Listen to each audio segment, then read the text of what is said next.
Hello friends, welcome to our channel learning notebook. आज इस video में हम क्लास 6 सोशल स्टडीज का chapter grass roots democracy part 1 governance पढ़ेंगे। इस चैप्टर को फ्रेंड्स हम बहुत ही अच्छे से डिटेल में समझेंगे, तो इस वीडियो को एंड तक जरूर देखिए। और अगर आपको क्लास 6 सोशल स्टडीज का या क्लास 6 का कोई और सब्जेक्ट पढ़ना हो, जैसे कि science, English grammar, Hindi grammar, maths, इन सब का सारा सिलेबस हमने अपने चैनल लर्निंग नोटबुक पर कवर करा हुआ है। आप उन वीडियोस को भी देख सकते हैं। तो फ्रेंड्स, सबसे पहले मैं आपको बता देती हूँ कि इस वीडियो को देखने के बाद आपको क्या क्या समझ में आ जाएगा। इस वीडियो में हम सबसे पहले समझेंगे कि गवर्नमेंट क्या होती है, then we will learn about organs of government, and then what are different levels of government, and lastly we will talk about democracy. तो आइए शुरू करते हैं और समझते हैं व्हाट इज गवर्नमेंट।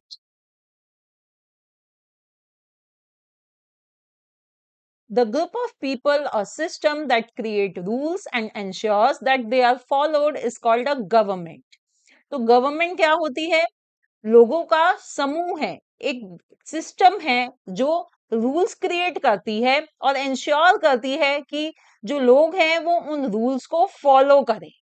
और इनमें से कुछ रूल्स काफी इंपॉर्टेंट होते हैं जिन्हें हम लॉज कहते हैं। तो गवर्नमेंट का क्या काम होता है? The government plays a big role in keeping order and making sure everything runs smoothly. तो गवर्नमेंट का रोल है ये इंश्योर करना कि सब कुछ ऑर्डर में रहे और जो ऑपरेशंस हैं वो सभी स्मूथली रन करें। A good government listens to the people and works for the benefit of everyone. तो जो एक गुड गवर्नमेंट होगी, यानी जो एक अच्छी सरकार होगी, वो अपने लोगों की, अपनी सिटीजन्स की सुनेगी और उनके बेनिफिट के लिए ही हमेशा काम करेगी। तो ये होती है friends government. Now let's learn about organs of government. तो friends, organs of government means branches of government. So in India there are three organs or branches of government which work together. तो government में तीन organs या तीन branches होती हैं जो आपस में मिलकर काम करती हैं। कौन कौन सी? Let's see. Legislature, executive and judiciary. तो ये तीनों ब्रांचेस हैं गवर्नमेंट की जो आपस में मिलकर काम करती हैं और इंश्योर करती हैं that operations run smoothly. So let's understand each one of them one by one. पहले हम बात करेंगे लेजिस्लेचर की। Legislature is responsible for making new laws. It also updates or removes existing laws. तो लेजिस्लेचर का क्या रिस्पॉन्सिबिलिटी होती है? लेजिस्लेचर की रिस्पॉन्सिबिलिटी होती है नए laws banana, new laws banana.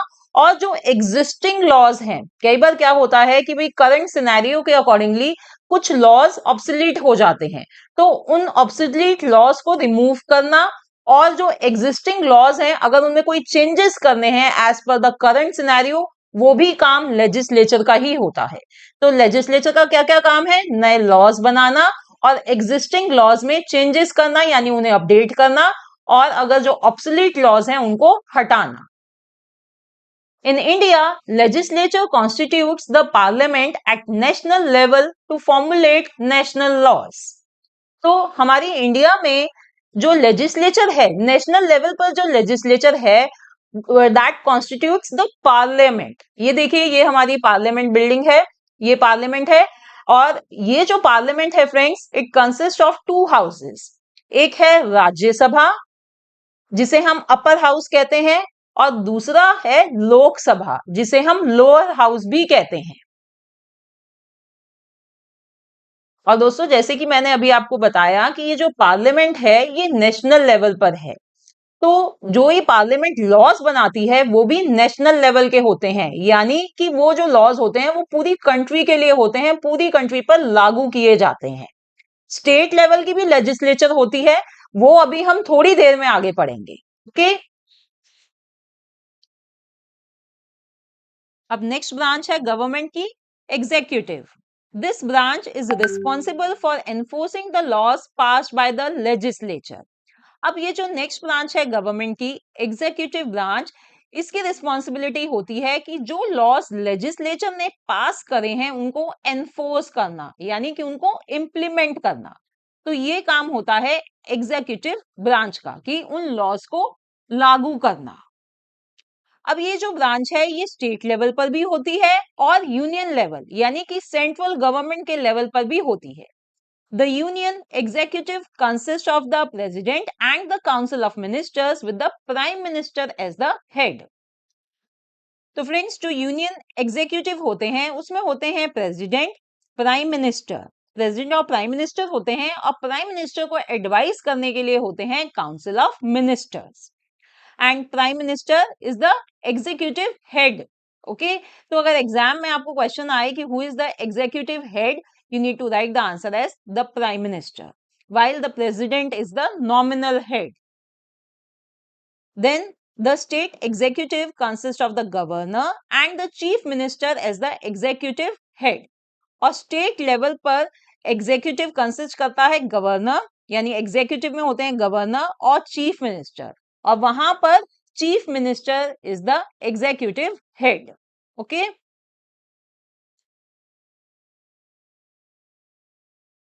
now the third level of the government is judiciary.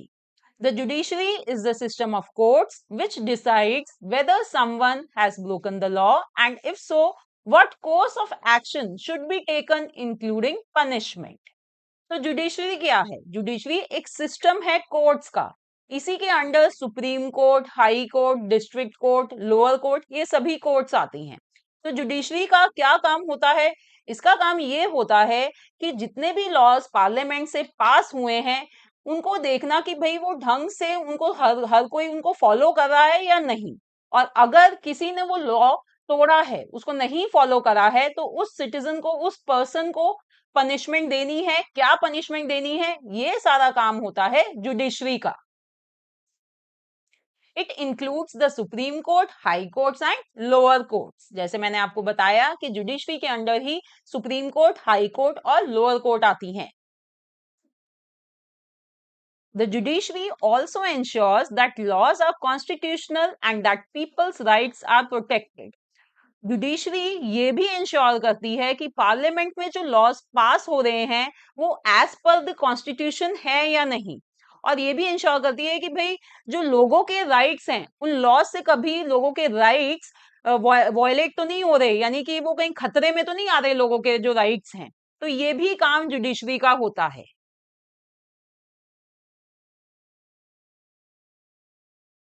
So judiciary also have different levels. तो जुडिशरी के कौन कौन से लेवल्स होते हैं, लेट्स अंडरस्टैंड। सबसे हाईएस्ट लेवल है जुडिशरी का supreme court. This is the highest court at country level. अब सुप्रीम कोर्ट देखिए फ्रेंड्स, ये पूरी कंट्री की एक ही कोर्ट होती है। जैसे कि हमारी कंट्री इंडिया में एक सुप्रीम कोर्ट है जो दिल्ली में सिचुएटेड है। अब इसके नीचे आती है high court, which is the highest court eight state level. तो स्टेट लेवल पर जो हाईएस्ट कोर्ट होती है उसे कहते हैं हम high court.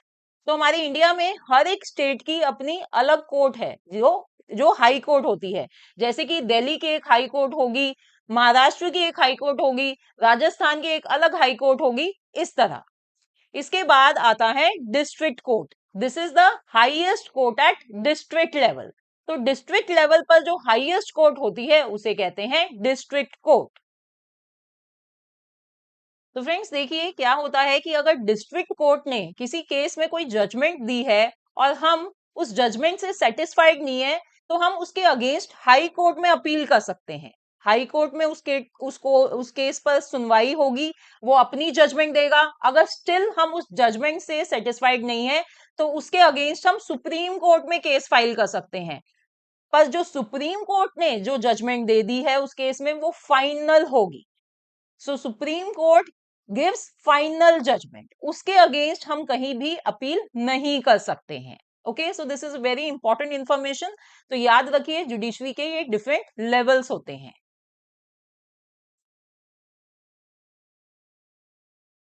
Now next is separation of powers. Separation of powers ensures that three branches of government operate independently of each other, although they interact with each other and work together. अब देखिए friends, ये जो separation of powers है ये बहुत important concept है। ये ensure करता है कि जो गवर्नमेंट की ये तीनों ब्रांचेस हैं, लेजिस्लेचर, एग्जीक्यूटिव एंड जुडिशरी, ये इंडिपेंडेंटली ऑपरेट करें, बट ये साथ में इंटरैक्ट भी करती रहती हैं और साथ में मिलजुल कर काम भी करती रहती हैं। यही चीज फ्रेंड्स हमें इस डायग्राम में शो करी गई है। देखिए, आपको ये दिख रही होंगी कि ये जो तीनों ब्रांचेस है गवर्नमेंट की, इनको सेपरेट करके यहाँ पे शो करा गया है to show that they operate independently of each other. वो अपने से अलग इंडिपेंडेंटली ऑपरेट करती हैं।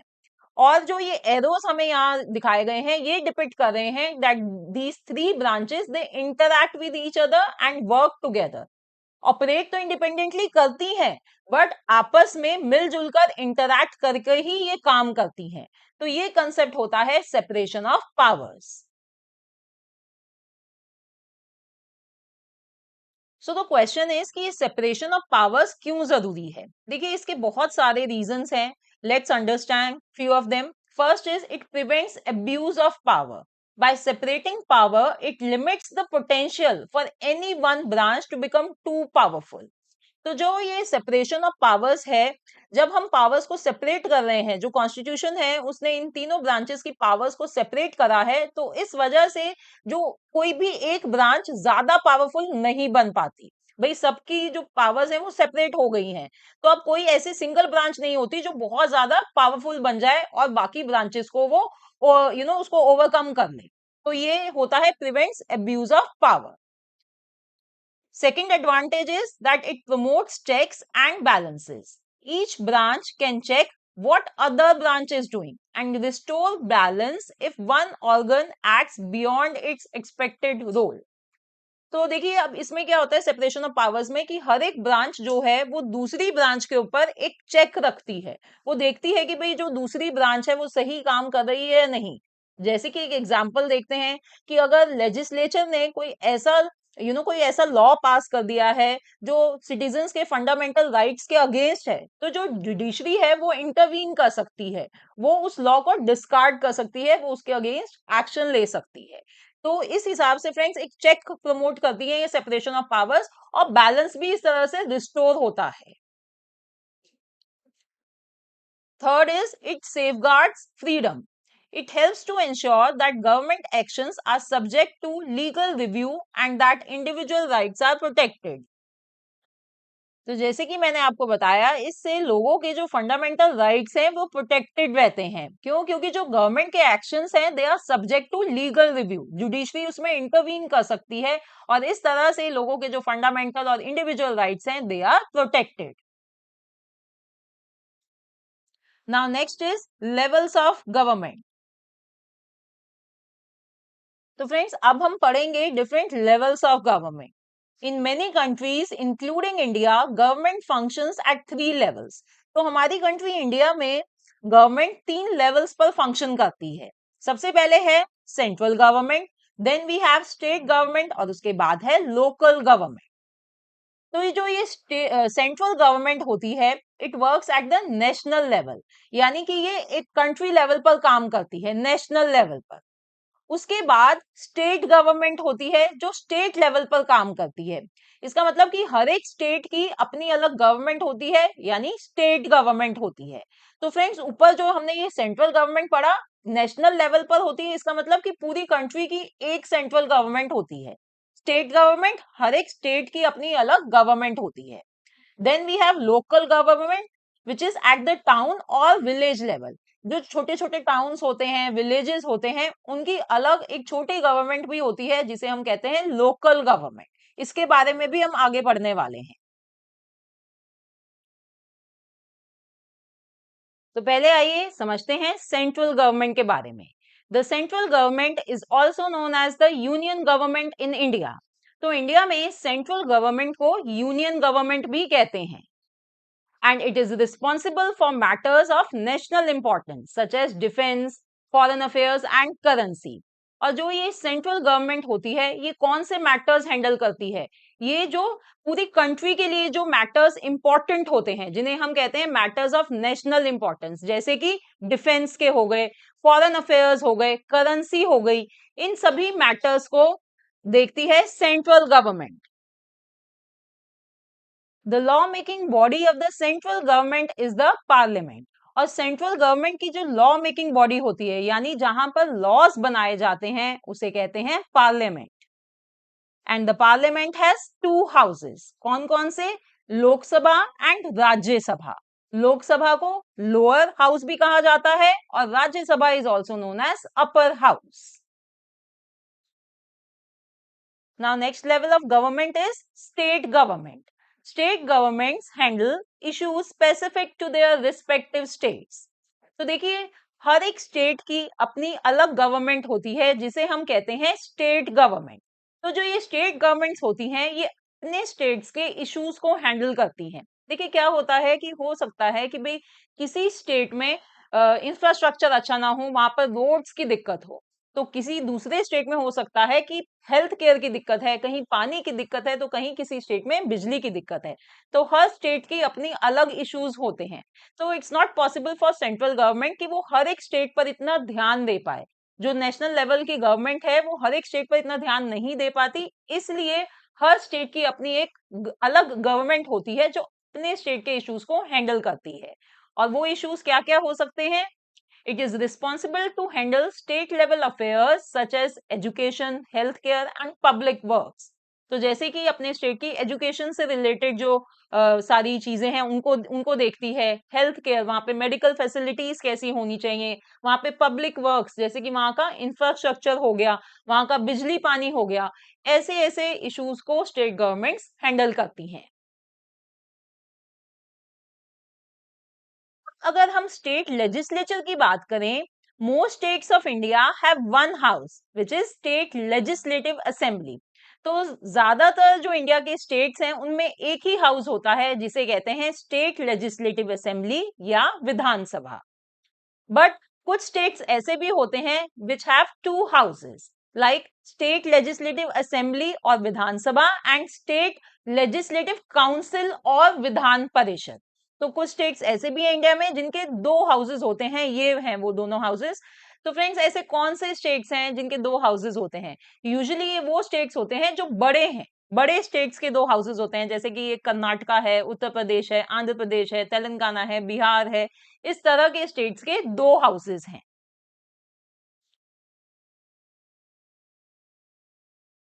और जो विधानसभा है उसे लोअर हाउस कहते हैं और विधान परिषद को कहते हैं अपर हाउस। अब स्टेट गवर्नमेंट के बाद आती हैं local governments. Local governments like panchayats in rural areas and municipalities in urban areas. अब देखिए, स्टेट गवर्नमेंट के लिए भी पॉसिबल नहीं है कि वो अपने स्टेट के हर एक एरिया पर ध्यान दे पाए। इसलिए हर एक एरिया के लिए होती है लोकल गवर्नमेंट। जैसे कि रूरल एरियाज यानी विलेजेस में बनती हैं पंचायत, और अर्बन एरियाज यानी शहरों में होती है म्युनिसिपैलिटीज। तो इनका क्या काम होता है? It addresses local community needs such as sanitation, road maintenance and other public services. तो लोकल गवर्नमेंट फ्रेंड्स बहुत सारी पब्लिक सर्विसेज दे वो रेंडर करती हैं, ध्यान देती हैं उन पे। जैसे कि यहाँ पे देखिए, सैनिटेशन का हमने बताया है कि भाई साफ सफाई का ध्यान देना है उन्हें, सुएज और वेस्ट मैनेजमेंट पे ध्यान देती है, रोड्स को उनकी मेंटेनेंस पर ध्यान देती है, और भी बहुत पब्लिक सर्विसेज केटर करती है ये म्युनिसिपैलिटीज यानी कि लोकल गवर्नमेंट। जैसे कि अपने एरिया की वाटर सप्लाई पे ध्यान देना, स्ट्रीट लाइटनिंग पे ध्यान देना, पार्क्स वगैरह ढंग से लोगों के लिए मेंटेन्ड है या नहीं, ये सब देखना। तो ये सब काम होता है लोकल गवर्नमेंट का। और फ्रेंड्स, लोकल गवर्नमेंट के बारे में हम और डिटेल में अभी आने वाले चैप्टर्स में पढ़ने वाले हैं। Now let's summarise what we have learned so far. हमने पढ़ा that there are three organs of government: judiciary, legislature and executive. तो ये जो तीनों ब्रांचेस होती हैं, ऑर्गन्स होते हैं गवर्नमेंट के, ये लेवल्स ऑफ गवर्नमेंट के अकॉर्डिंगली काम करती हैं। जैसे कि जुडिशरी ऑल इंडिया लेवल पर है supreme court of India, state level पर होती है हाई कोर्ट्स, और लोकल लेवल पर होती हैं lower courts, district courts. Friends, local level के बारे में हम इन आगे आने वाले चैप्टर्स में डिटेल में पढ़ेंगे। अब अगर हम लेजिस्लेचर की बात करें, तो नेशनल लेवल पर the legislature it constitute the parliament, and parliament has two houses, Lok Sabha and Rajya Sabha. तो parliament it formulate national laws, ये ऐसे लॉज, क्योंकि ये नेशनल लेवल पर है तो ये ऐसे लॉज फॉर्मुलेट करते हैं जो पूरी कंट्री के लिए होते हैं, वो पूरी कंट्री पर लागू होते हैं। और स्टेट लेवल पर लेजिस्लेचर कॉन्स्टिट्यूट स्टेट असेंबली, या जिसे हम विधानसभा भी कहते हैं। तो इंडिया में ज्यादातर स्टेट्स में एक असेंबली होती है, बट कुछ स्टेट्स ऐसे भी हैं जिनमें दो असेंबलीज होती हैं, एक तो विधानसभा होती है और दूसरी होती है विधान परिषद।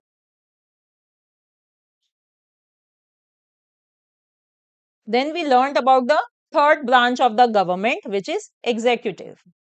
Central government में executive it consists of the president of India, who is the nominal head, and the prime minister, who is the executive head.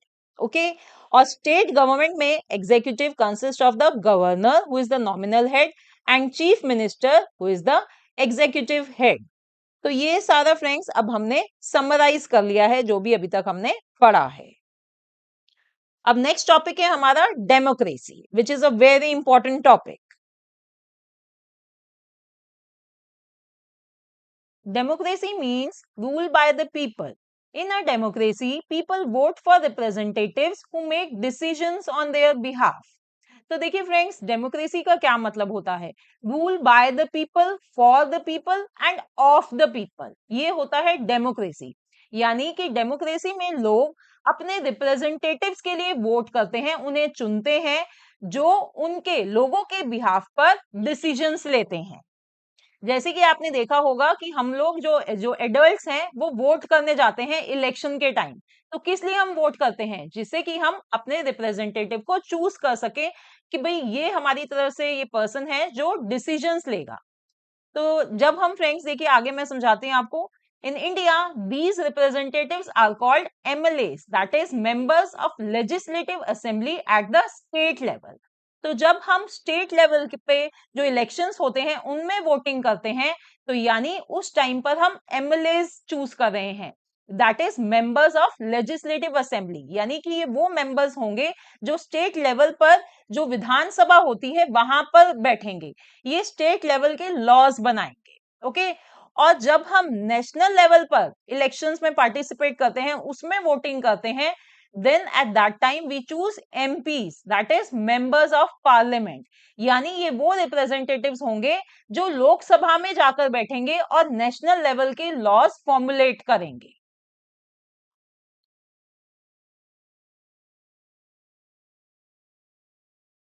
All these members discuss laws, problems and solutions in the assemblies। तो ये जितने भी हम members choose करके बिठाते हैं, विधानसभा में हैं, चाहे हम लोकसभा की बात कर रहे हैं, तो ये सभी members लोगों की problems discuss करते हैं, उनके solutions find करते हैं और उसके basis पर laws बनाते हैं assemblies में।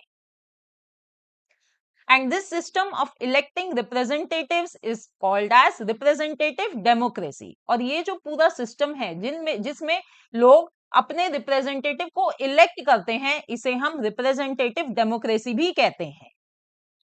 It allows people to have a say in how they are governed, even if they cannot participate directly in every decision।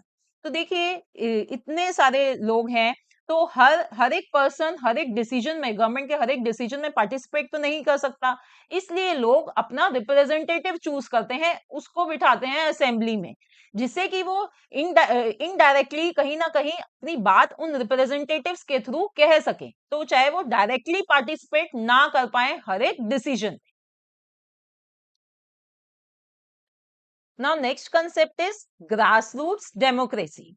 Grassroots democracy means involving all citizens in decision making processes. अब देखिए दोस्तों, grass roots, आपने grass की जो roots होती हैं, जो उसकी जड़ें होती हैं, वो तो देखी होंगी। वो क्या होती हैं? वो ऊपर से स्टार्ट होती हैं और नीचे तक फैलती रहती हैं। इसी कॉन्सेप्ट पर है ग्रास रूट्स डेमोक्रेसी। इसका मतलब होता है कि भाई डिसीजन मेकिंग प्रोसेस में हर एक सिटीजन इन्वॉल्व हो, चाहे वो किसी भी दूर से दूर गांव का हो, चाहे वो किसी भी शहर का हो, हर एक सिटीजन इन्वॉल्व हो एक डिसीजन मेकिंग प्रोसेस में। इसे हम कहते हैं grass roots democracy. It even allows people in villages to have a voice in decisions that affect them। तो ये ग्रास रूट्स डेमोक्रेसी में ही पॉसिबल होता है कि ये जो दूर दराज के जो गांव हैं उनमें भी जो लोग रहते हैं वो अपने अपनी आवाज अपनी वॉइस रेस कर पाए हर डिसीजन में। और वो कैसे पॉसिबल होता है? वो वोट करते हैं और वो इलेक्ट करते हैं अपनी लोकल गवर्नमेंट, जैसे कि पंचायत, ग्राम पंचायत में जो पंच होते हैं उन्हें इलेक्ट करते हैं और वो उनकी उनकी जो प्रॉब्लम्स होती है, जो इश्यूज होते हैं उनको डिस्कस करते हैं और वो आगे पहुंचाते हैं। And this is very important in a large democracy like India, where decisions made at the top levels of government might not always address local issues. और ये जो चीज है ये हमारी कंट्री इंडिया में, जिसमें कि बहुत ज्यादा बड़ी डेमोक्रेसी है क्योंकि पॉपुलेशन बहुत ज्यादा है, ये चीज बहुत जरूरी है क्योंकि पॉसिबल है कि भाई जो टॉप लेवल पर, जो नेशनल लेवल पर रूल्स और लॉज बन रहे हैं, वो जरूरी नहीं है कि वो हमेशा लोकल इश्यूज को, जो नीचे के इश्यूज हैं, जो विलेज लेवल पर या जो अर्बन लेवल पर जो इश्यूज हैं, उनको एड्रेस कर पाए। And grassroots democracy helps ensure that the needs and concerns of all citizens, no matter where they live, are considered in governance. और इसीलिए ये ग्रास रूट डेमोक्रेसी जो होती है ये इंश्योर करती है कि भाई हर सिटीजन की कोई भी उसकी जरूरत है, जो भी उसके कंसर्न्स हैं, इरिस्पेक्टिव ऑफ द फैक्ट कि वो कहाँ रहता है, वो दूर दराज किसी गांव में भी अगर रहता है, तो उसकी आवाज, उसकी उसकी जो इच्छा है वो सुनी जाए और उसके अकॉर्डिंगली जो रूल्स हैं और लॉज हैं वो फॉर्म करे जाएं। तो ये सब फ्रेंड्स पॉसिबल है थ्रू ग्रास रूट्स डेमोक्रेसी।